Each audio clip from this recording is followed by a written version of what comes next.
Y hemos visto que, el manejo del choque por el obstetra es una de las competencias de las cuales tenemos mayor debilidad los obstetras.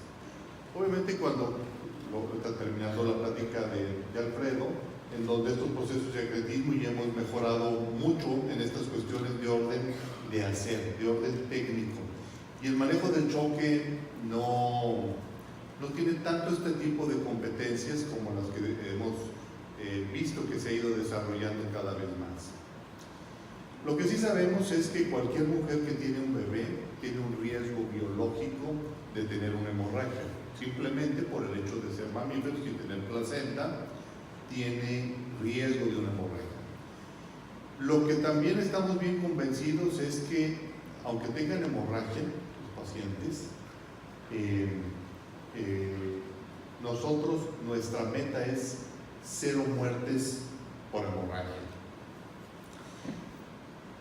Voy a regresarme 3 diapositivas aquí porque es que Alfredo Arrón había ido al baño, acaba de regresar, y simplemente decirte, Alfredo, que no te estoy ventaneando que fuiste al baño, simplemente decirte, porque te estaba diciendo que yo hace muchos años estuve en Monterrey, hace 25 años, haciendo mi residencia, y tuve una situación de orden familiar. El R3 era jefe de residentes, recibí mucho apoyo de ti y les decía que no se me olvida, y simplemente estoy esperando un día podértelo agradecer lo que tú me pidas. Muchas gracias, Alfredo.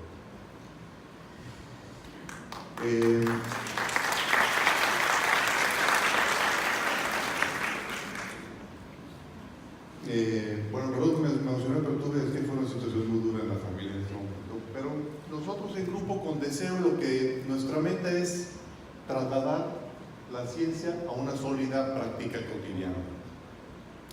Quiero mencionarles un ejemplo que siempre ponemos, que es la aeronáutica. La aeronáutica tiene estándares de seguridad altísimos, tan altos que hay un accidente, no catastrófico, pero un accidente por cada 1.000.000 de vuelos. Y es que ellos tienen algo que nosotros, y dicen, bueno, ¿por qué no pasan tanto los accidentes?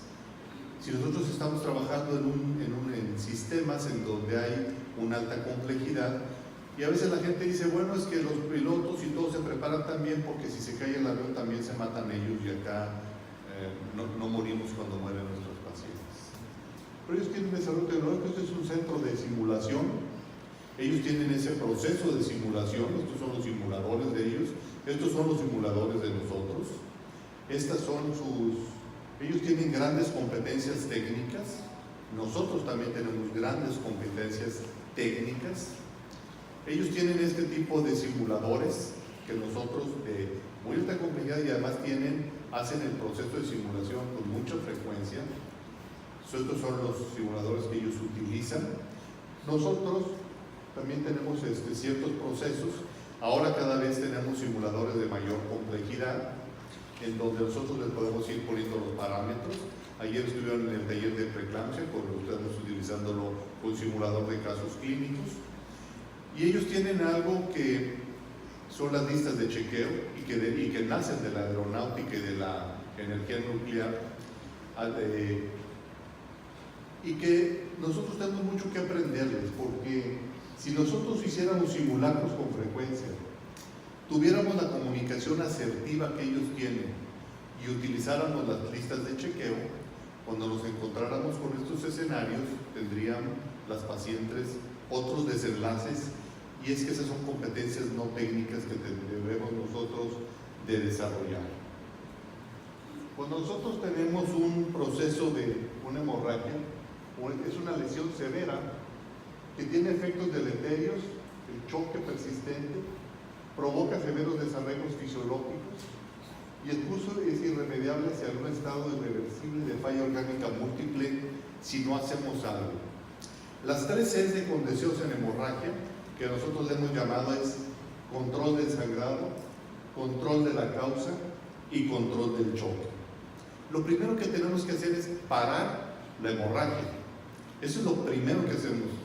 Y a veces, ¿cómo lo vamos a hacer? Simplemente comprimiendo el útero, ayudándole al útero, Pero otras veces tenemos que cerrar la llave mayor, y la llave mayor es la aorta descendente, que lleva obviamente toda la circulación hacia el útero, o hacia la parte pélvica, que es donde está sangrando. Esta maniobra, donde ustedes ven la mano izquierda de este médico comprimiendo la arteria aorta descendente y la otra checando con el pulso femoral que ya no hay pulso, que está haciendo algo y lo está haciendo bien. Este es el punto, debe de estar la compresión debe de estar por debajo de las renales. Pero este procedimiento, que es muy efectivo cuando se logra hacer bien, pues no siempre es fácil, por supuesto, porque también se requiere de habilidad, fuerza, y también se requiere de condiciones de los pacientes. No todas las pacientes les va igual de mal cuando aparece el sangrado. Esta es una fórmula que nos da resultados bastante exactos, y es el sangrado máximo permisible. El problema de la fórmula es que nosotros requeriríamos de un hematocrito previo de la paciente, y no siempre vamos a tener en las salas de labor, la realidad, una prueba de biometría que nos diera un hematocrito para poder nosotros establecer esta fórmula. Pero aquí les pongo un ejemplo. Si tuviéramos un volumen circulante que es aproximadamente el 7% del peso corporal, bueno, tenía la paciente un hematocrito de 32 menos 28, que es el hematocrito crítico, por el volumen circulante, que sería de 4.200, entre el hematocrito del paciente, pues esta paciente, antes de descompensarse gravemente, podría perder tranquilamente 525 mililitros. Es una fórmula fisiomatemática que es útil, pero que en la práctica no es fácil de llevar. El problema es cuando tenemos las hemorragias. Esta fotografía es la única vez que me han invitado a mí de médico a la Plaza de Toros, y en la Plaza de Toros ya saben, hay un cirujano vascular, hay un neurólogo, hay un cirujano ortopedista, un cirujano vascular, y esa vez me invitaron porque fue esta torera y la Tenorio a México, a San Luis Potosí, y bueno, aquí está entrando a matar, y no, afortunadamente, parece que la cornaron, pero no la cornaron afortunadamente. Nos llevan a nosotros como ginecólogos porque puede haber lesiones vaginales, y entonces pues se tuviera que hacer alguna reparación. Pero a veces las hemorragias son peores que una cornada, y si ellos están tan bien preparados, pues bueno, les voy a pasar aquí un video de un caso clínico quirúrgico. No tiene sonido para que el audio no se preocupe.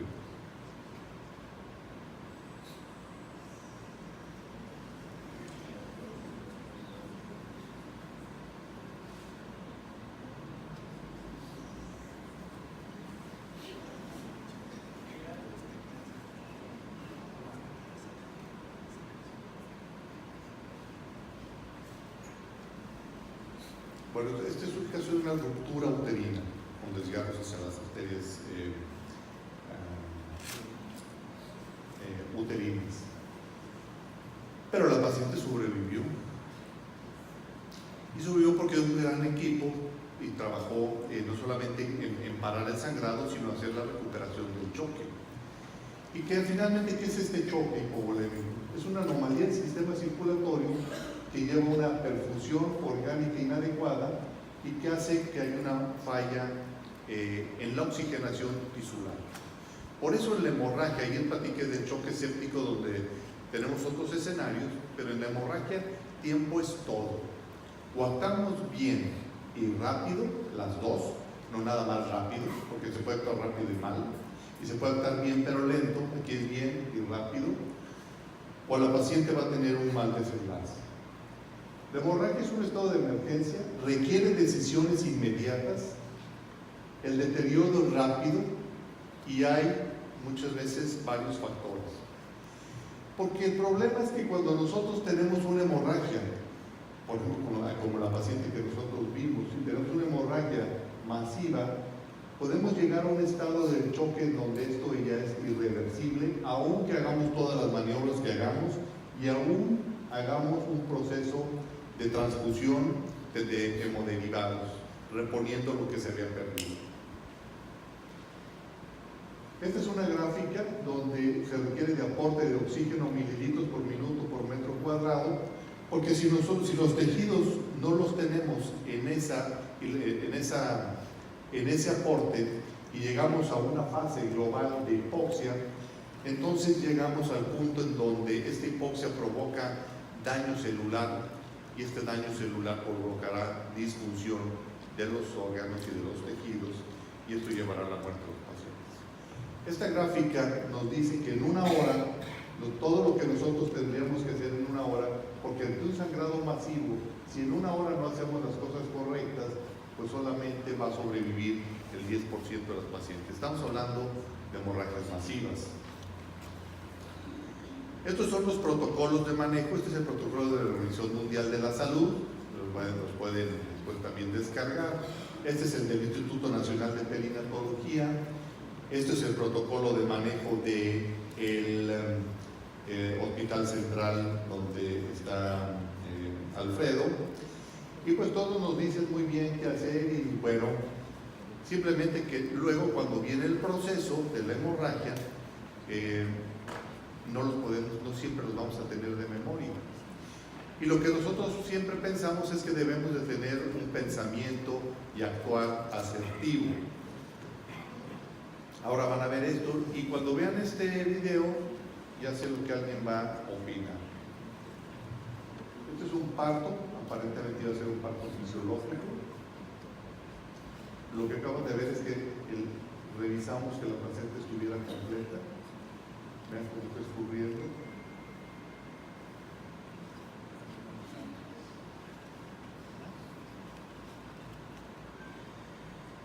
No tiene sonido.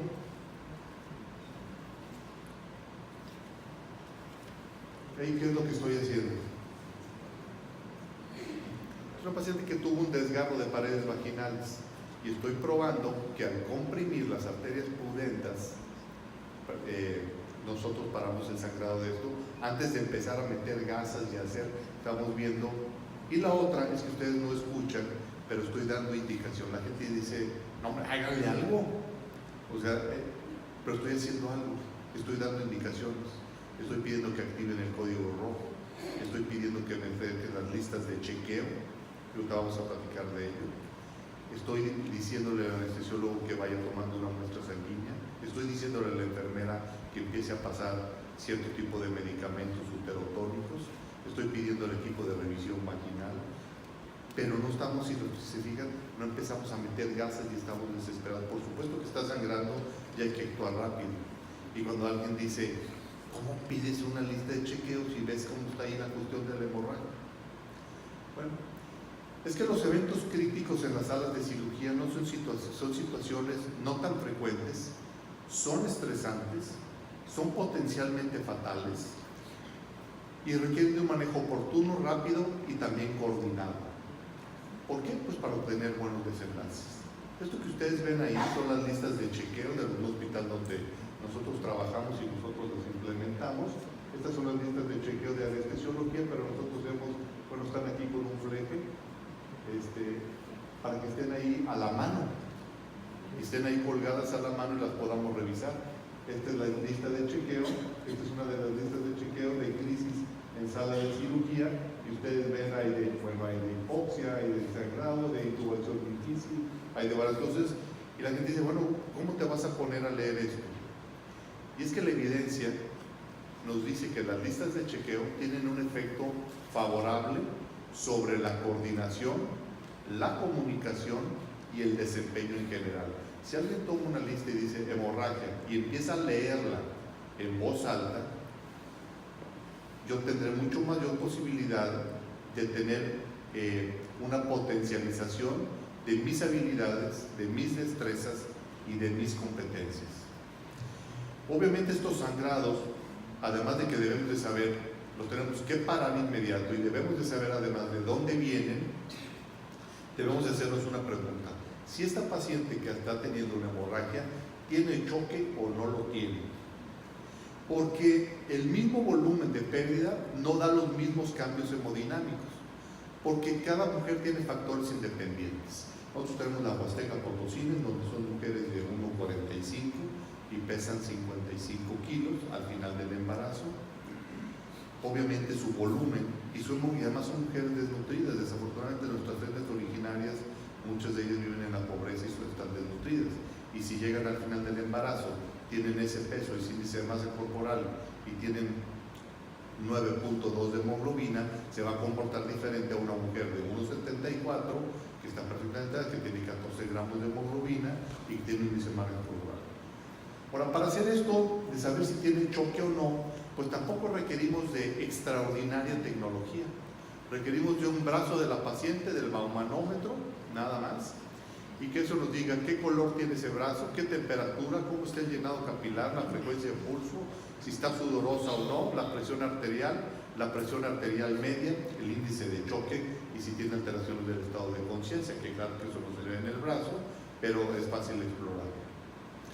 Ayer en el taller, cuando les preguntas, decíamos, díganos cuál es el signo más frecuente, más temprano de choque, de paciente en choque hipovolémico por hemorragia. El 80% contestó hipotensión arterial. Ese es un dato tardío.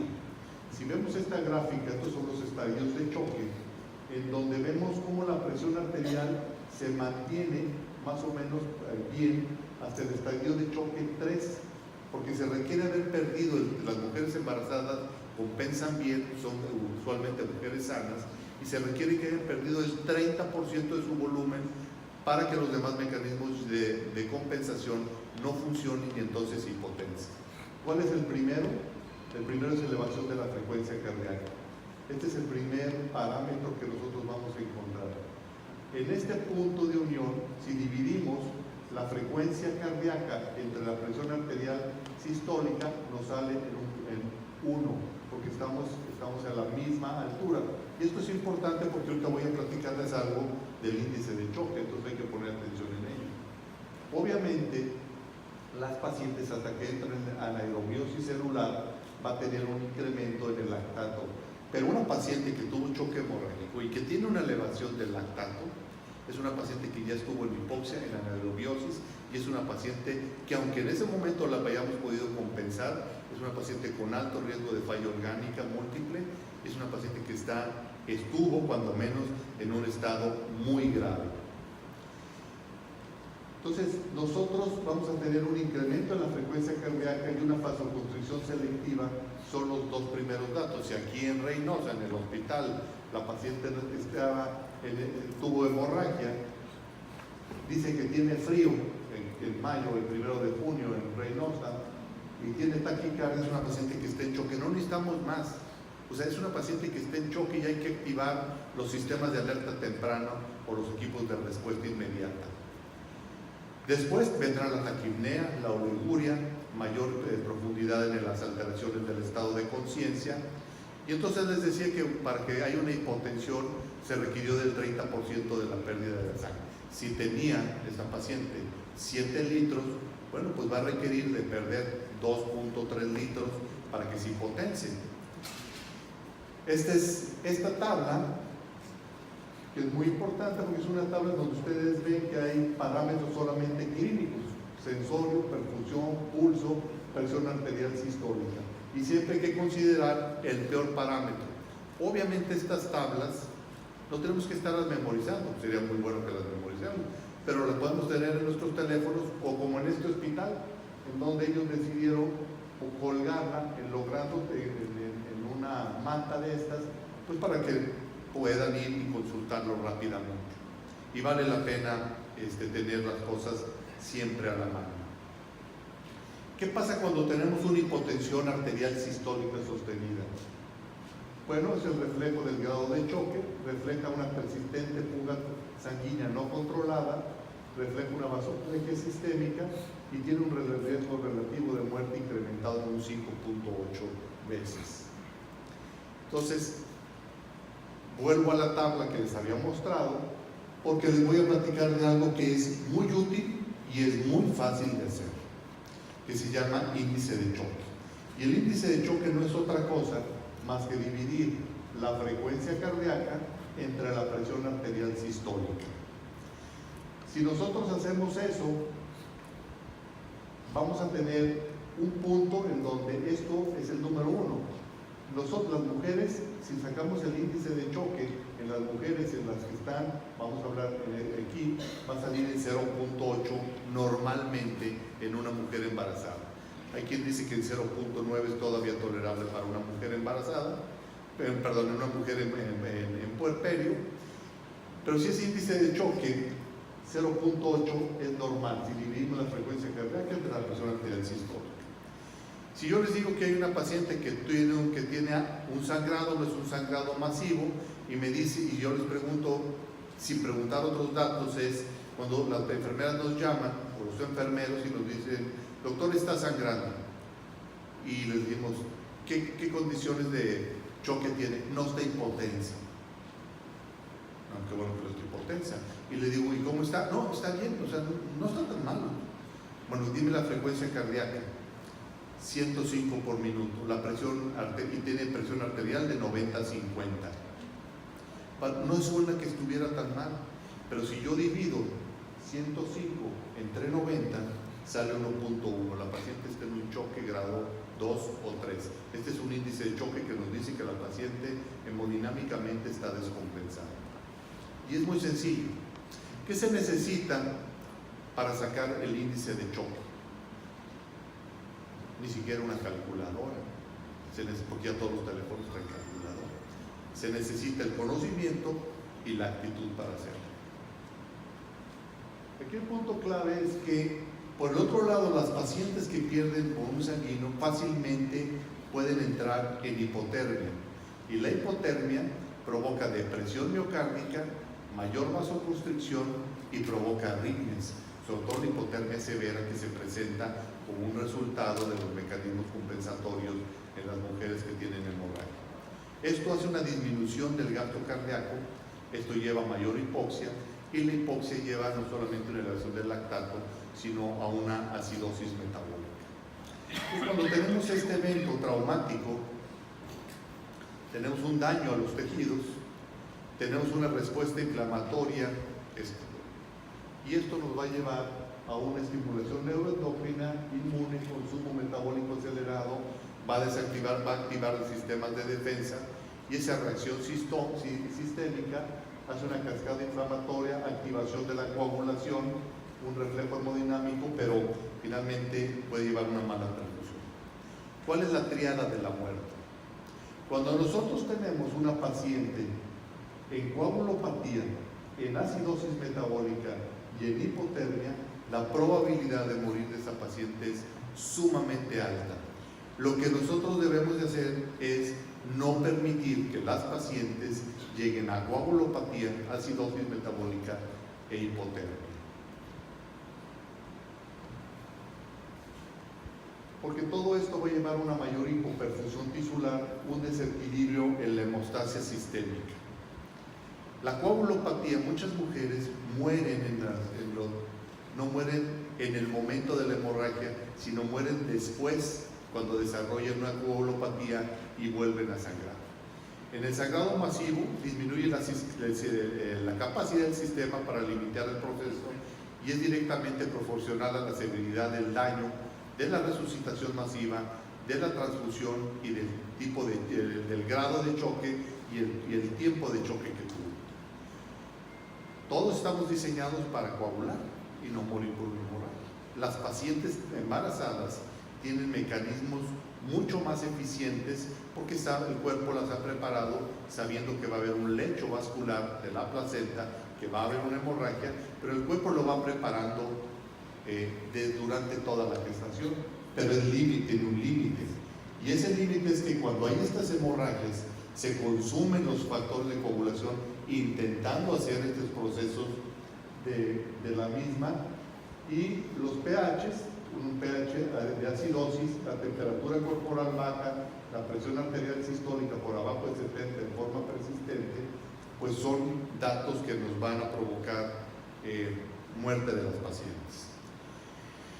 Lo que nosotros necesitamos es desarrollar una cultura del reaprendizaje, y en este reaprendizaje debemos de recordar que la reanimación en la hemorragia postparto, lo primero que necesitamos es que le llegue oxígeno a los tejidos.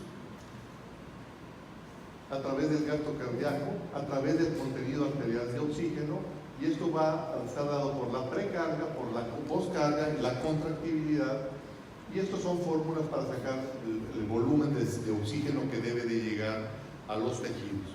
Pero la clave es que estos tejidos no estén en hipoxia. Y hay muchas variables de la perfusión, pero lo que tenemos que tener es un aporte de volumen.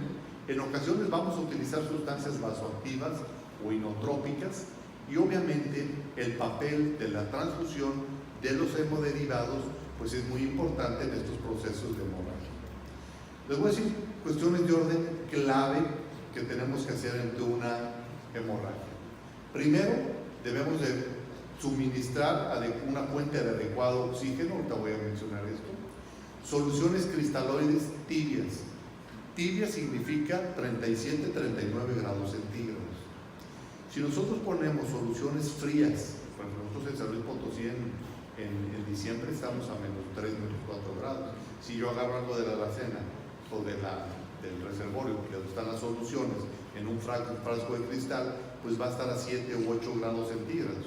Si yo le paso una carga de 500 mililitros a 7 u 8 grados, hago un colapso vascular y mato a la paciente.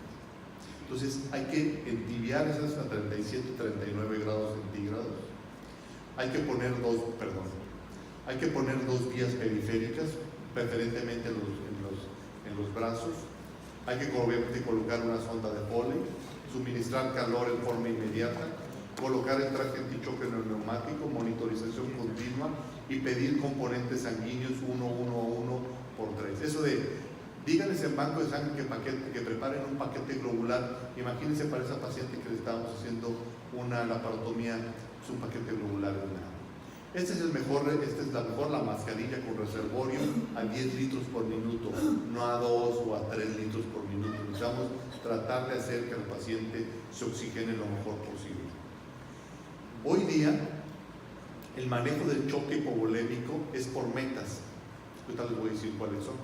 Y se tiene que hacer con una reanimación hipotensiva permisiva.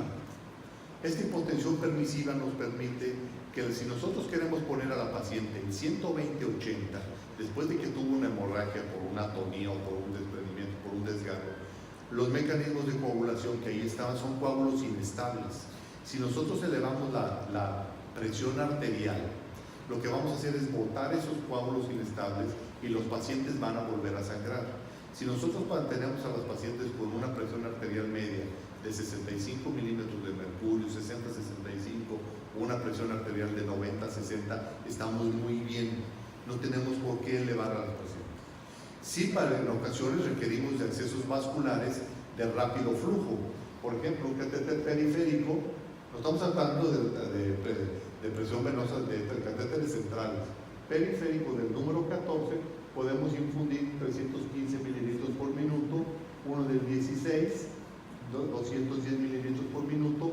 Pero fíjense en esa idea de que si tenemos un catéter central, lo máximo que podemos infundir es 91 mililitros por minuto. Entonces se prefieren los accesos vasculares periféricos. Esto, que fue lo que se enseñó por tantos años y así lo aprendimos y así lo aplicamos, ¿qué era? ¿Tenía una hemorragia la paciente? Vamos a administrar primero 3 litros de cristaloides y luego 2 litros por cada litro de estimación de pérdidas. Si pensamos que perdió 3 litros, entonces eran 3 litros más 3 por 2, 6, eran 9 litros de cristaloides.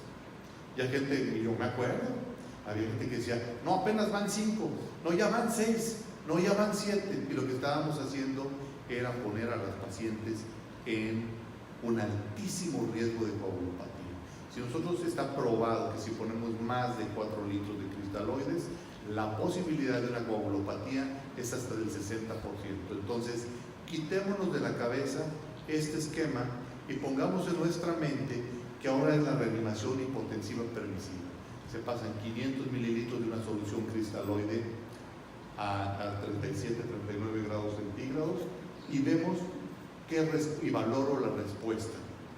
Paso otros 500 y valoro la respuesta. Paso otros 500 y valoro la respuesta. pero no me voy a ir así. Ahora, aquí ya voy a requerir entonces hemoderivados, porque se parece que se convierte en una obsesión subir la presión arterial, pero eso le puede costar por coagulopatía la vida a los pacientes. Entonces, hay momentos donde requerimos hemoderivados. Todos quisiéramos que cuando nosotros pedimos hemoderivados nos llevaran algo hacia el quirófano y que nos lo llevaran rápido. Pero una realidad en Latinoamérica y en todos los países desarrollados y en nuestro México es que nuestros bancos sanguíneos son ineficientes para proporcionarnos, si no estaban ya avisados con un gran tiempo de anticipación, como muchísimas veces surge cuando tenemos hemorragias. Entonces los pacientes, es muy difícil que tengamos esto, pero si lo tuviéramos, yo siempre les pregunto, ¿cuál es el promedio para que te lleven un paquete globular, un crioprecipitado y un plasma? El promedio, aquí en un hospital de aquí, 40 minutos. Eso es más o menos es lo que nos dice uno de cada uno de los componentes, no 3 de cada uno. Pero ¿qué sucede? También es que hay que considerar que estos componentes sanguíneos están fríos, obviamente no se pueden meter en microondas, eso haces moronga y se calienta en el baño, María, se van a calentar. La sangre es en su medio que se aplica, es ácida, es hipocalcémica, es hipocalémica y potencialmente puede provocar un SIRPA. Entonces, obviamente quisiéramos estos, pero si nosotros queremos hemoderivados en 40 segundos, 3 paquetes globulares, 3 plasmas, 3 crioprecipitados, tenemos algo que nos lo puede dar en 40 segundos y es una transfusión autóloga de los miembros inferiores de la paciente a través del traje de choque no neumático, que a propósito aquí ya lo tienen en reloj. ¿Qué es lo que el traje hace? Ya en la mañana hubo una explicación, simplemente aumenta 40 milímetros de presión en los miembros inferiores, donde ahorita no necesitamos tanta sangre, preferimos derivarla a donde sí la requerimos, que son los órganos vitales de la paciente. Lo que hace es que vence esa presión del sistema capilar y venoso, haciendo una compresión circunferencial, aumenta la precarga y por lo tanto nos permite aumentar el gasto cardíaco.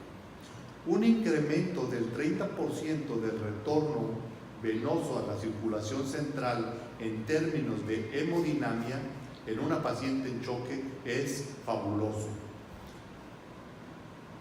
Por el otro lado, hace una compresión del útero. Yo aquí estoy haciendo una compresión uterina, pero como cuánto tiempo les gusta que la pueda hacer con firmeza. Y además, están mis manos y mi mente ocupada haciendo algo que un equipo lo puede hacer.